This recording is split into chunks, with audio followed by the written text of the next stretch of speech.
ପିଲାମାନେ କେମିତି ଅଛ? ଭଲ ଅଛ? ଆଜି ଗୋଟେ ଗୀତ ପଢିବା। ଆଜି କଣ ପଢିବା?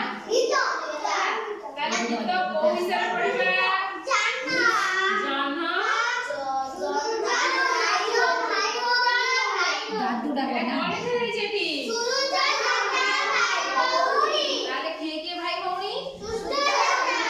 ହେଲା କି? ତାହେଲେ ତାରି ବିଷୟରେ ଆମେ ଗୋଟେ ଗୀତରେ ସୂରୁଜ ଜହ୍ନ ଭାଇ ଭଉଣୀ। ସୂରୁଜ ଜହ୍ନ ଭାଇ ଭଉଣୀ। ଦୂର ଗଗନେ ଦେଶେ। ଦୂର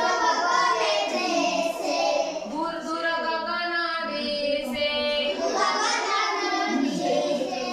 ରାତି ପାହିଲେ ସୂରୁଜ ଆସେ। ରାତି ପାହିଲେ ସୂରୁଜ ଆସେ। ତାହେଲେ ସୂର୍ଯ୍ୟ କେତେବେଳେ ଦେଖାଯାଏ?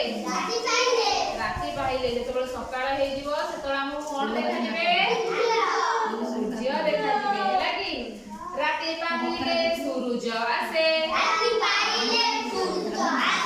ରାତିରେ ଜହ୍ନ ହସେ।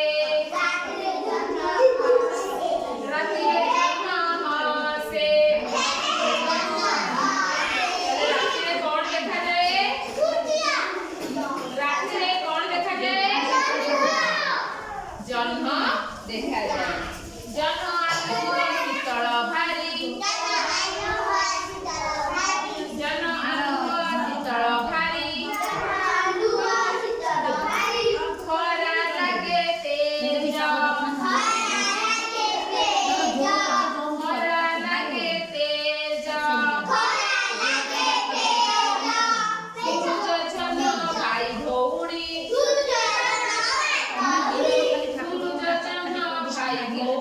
ସୂରୁଜ ଜହ୍ନ ଭାଇ ଭଉଣୀ। ମନରେ ତାଙ୍କ ହେଜ। ମନରେ ତାଙ୍କ ହେଜ।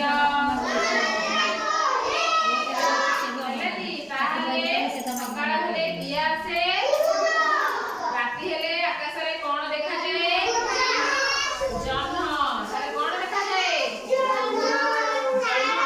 ଶୁଣ, ତାହେଲେ ତାରା ଦେଖାଯାଏ, ଜହ୍ନ ଦେଖାଯାଏ। ଆଉ ରାତିରେ ତାରା ଦେଖାଯାଏନି? ରାତିରେ କଣ ଦେଖାଯାଏ? ତାରା ଦେଖାଯାଏ। ଆଉ କଣ ଦେଖାଯାଏ? ଜହ୍ନ ବି ଦେଖାଯାଏ।